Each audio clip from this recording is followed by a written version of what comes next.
से रिफ्लेक्शन को वेरीफाई करके आए हैं, ऐसे ही रिफ्रैक्शन को हमने वेरीफाई करना है। देखिए मान लीजिए हमारे पास एक सरफेस है, ये वाली, इस सरफेस को हमने नाम दे दिया एक्स वाई। अब की बार हमने कैसी सरफेस यूज करनी है, ट्रांसपेरेंट मीडियम। तो यहाँ पे आपका मीडियम ये μ1 हो जाएगा और ये मीडियम क्या हो जाएगा आपका μ2।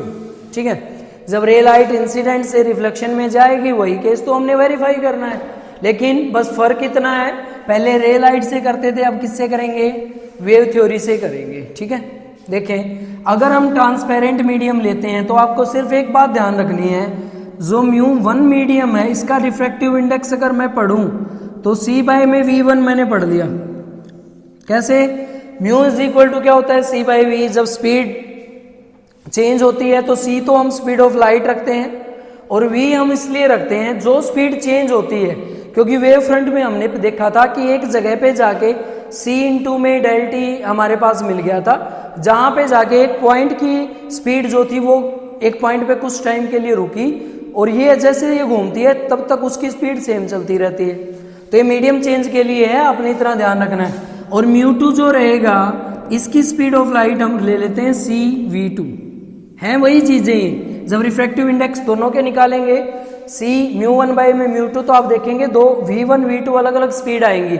v1 को c मान लेंगे अगर इस मीडियम में है और इधर मीडियम में है तो उसको v2 मान लेंगे, तो है स्पीड कंपैरिजन ही, पर ये यूज होगा आगे इसलिए हमने इसको पहले से ही लिख लिया है। चले यहां से एक रे ऑफ लाइट, वही आपके क्या आ रहे हैं, वेव फ्रंट आ रहे हैं। तो ये आपका वेव फ्रंट आया, फिर आपका ये वेव फ्रंट आया और एक पॉइंट के ऊपर आके वेव फ्रंट ऐसे मिल गया, तो इनको नाम क्या देंगे, वेव फ्रंट। यहां से मैंने एक इसके ऊपर रे ऑफ लाइट डाली पॉइंट के ऊपर, इसको नाम दे देंगे रे ऑफ लाइट।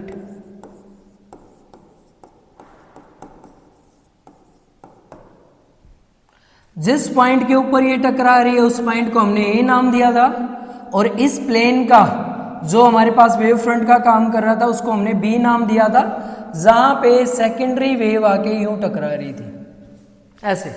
ठीक है, ये वेव फ्रंट क्या करते हैं, सेकेंडरी वेव फ्रंट को ड्राइव करने का काम करते हैं। वही हुगेन्स प्रिंसिपल है, तभी अप्लाई होता है। पीछे में भी रिफ्लेक्शन में भी यही था, एक वेव फ्रंट दूसरे वेव फ्रंट को बनाने की कोशिश कर रहा है। ठीक है, देखें जहां पे ये इंसिडेंट हुआ है वो वाला एंगल आपका क्या हो जाएगा, एंगल आई। ठीक है, फिर वही सेम केस, अब क्या है, ये वाला जो वेव फ्रंट यूं आ रहा था इस पॉइंट से, अब ये मीडियम में जाएगा तो इस तरफ से इस वाले हिस्से की स्पीड इसकी क्या होनी स्टार्ट हो जाएगी, चेंज। मगर ये वाला सेम प्लेन में है तो सेम स्पीड से चलेगा, तो यहाँ स्पीड ऑफ लाइट कितनी रहती है, c इनटू में कितने टाइम में चला, डेल टी। यहाँ पे जो पॉइंट मेंशन होगा इस पॉइंट को मैंने नाम दे दिया बी डैश, ये बी था ये बी डैश। अब देखें ये वेव फ्रंट अब यहाँ पे प्लेन हो चुका है, क्योंकि यहाँ पे स्पीड कम होगी थी तो धीरे धीरे चलेगा। तो ये जब प्लेन चलेगा यहाँ पे ऐसे, तो यहाँ पे जो प्लेन है वो क्या करेगा, इस रे ऑफ लाइट के परपेंडिकुलर ड्रा हो जाएगा यूं। ये रे ऑफ लाइट और इसके परपेंडिकुलर हमने क्या बना दिया, एक वेव फ्रंट। तो ये हमारा वेव फ्रंट है।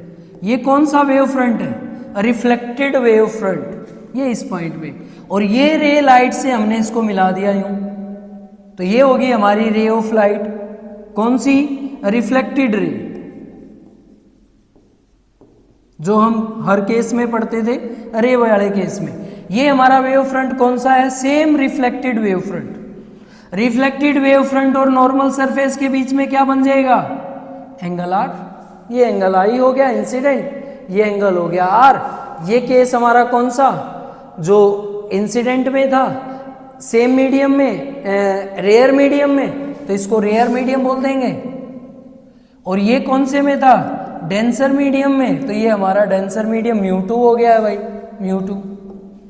अब भी वही काम करना है, एक ट्रायंगल आ गई हमारे पास ए बी डैश, सेम हमारे पास जो इसमें एक लाइन ड्रा करती है जो अलग अलग ट्रायंगल बनाती है, एक ए बी बी डैश और एक ए बी डैश। इसको क्या नाम दे, इस वाले पॉइंट को, ये ए था तो ये क्या हो जाएगा हमारा, ए डैश हो जाएगा। ठीक है, अब देख ले भाई, पहले वही ये वाला एंगल सेम इस एंगल की इक्वल होगा, वही वेव फ्रंट और रे ऑफ लाइट के बीच में बनने वाला एंगल कैसा होता है, परपेंडिकुलर। तो एंगल ये परपेंडिकुलर, ये भी परपेंडिकुलर, तो दोनों के दोनों कैसे हो जाएंगे, सेम एंगल है। इधर देखिए, ध्यान दें, ये वाली स्पीड इनटू में टाइम वेव की यूनिट है, तो ये वाली जो वेव होगी यहाँ से यहाँ तक, ये भी इतना ही टाइम लेगी ना इधर से इधर आने में, तो ये भी सी इनटू में डेल टी। यहाँ पे हम इसको अलग अलग पढ़ रहे हैं तो वो हम इसका नाम रख लेंगे, वो हमें पता चल जाएगा कि इसमें भाई सी किस में चेंज हो जाएगी, इसीलिए मैंने ये सी लिया था यहाँ पे, ठीक है।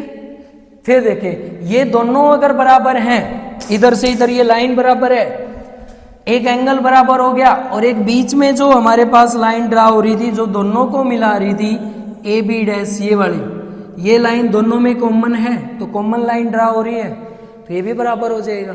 तो हमने दो ट्रायंगल को बराबर करना है, और दो ट्रायंगल बराबर होगी तो हम incident sine I R, sine R को बराबर रख लेंगे ना, तो रख दें भाई।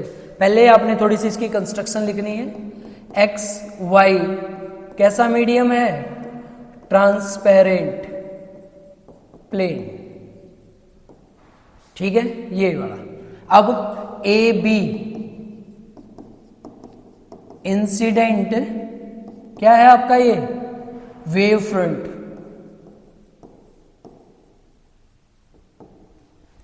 ए डैश बी डैश क्या है, रिफ्लेक्टेड वेव फ्रंट,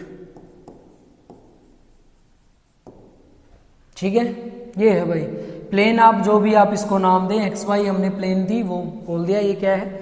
अब आपने ट्रायंगल को किस किस को सिमिलर करना है, A B B dash in triangle A B B dash को सिमिलर करना है triangle A dash B dash, triangle A dash B dash, ठीक है। तो बता दें, angle B is equal to angle A dash, वही हमारा पास रीजन पीछे हम दे चुके हैं, ठीक है। तो आप वहीं से लिख लें, या ये ध्यान रखें कि क्या है, वेव फ्रंट और इंसिडेंट जो रे ऑफ लाइट है उसके बीच में परपेंडिकुलर ड्रा हो रहा है, उसके लिए एंगल बन रहा है ये first. Second, A B dash is equal to A dash, same distance. अब ये मत सोचना इधर स्पीड जा रही है तो कम हो जाएगी, नहीं, डिस्टेंस जो कवर कर रही है, अगर स्पीड कम होगी तो वेव फ्रंट जो बनेगा उसके लिए डिस्टेंस ये कवर कर रही है, तो इसके लिए ये क्या रहेगा, सेम डिस्टेंस। फिर आपके पास A B dash is equal to B dash A, common line जो ट्रायंगल को मिलाने का काम कर रही है, और तीनों अगर इक्वल हैं तो हम क्या लिखेंगे, A B dash, A B dash equal है किसके, ए डैश बी डैश, यही होगी ए डैश बी, तो बी कर लेना भाई इधर ये, ठीक है। तो ये इसके बराबर होगी, और दोनों ट्रायंगल बराबर हैं तो हम क्या लिखेंगे, साइन आई इक्वल है किसके, साइन आर के। इंसिडेंट किसके इक्वल हो गया, रिफ्लेक्शन के, ठीक है। तो ये sine i is equal to sine r. अब हमें sine i is equal to sine r यहां से भी मिल गया,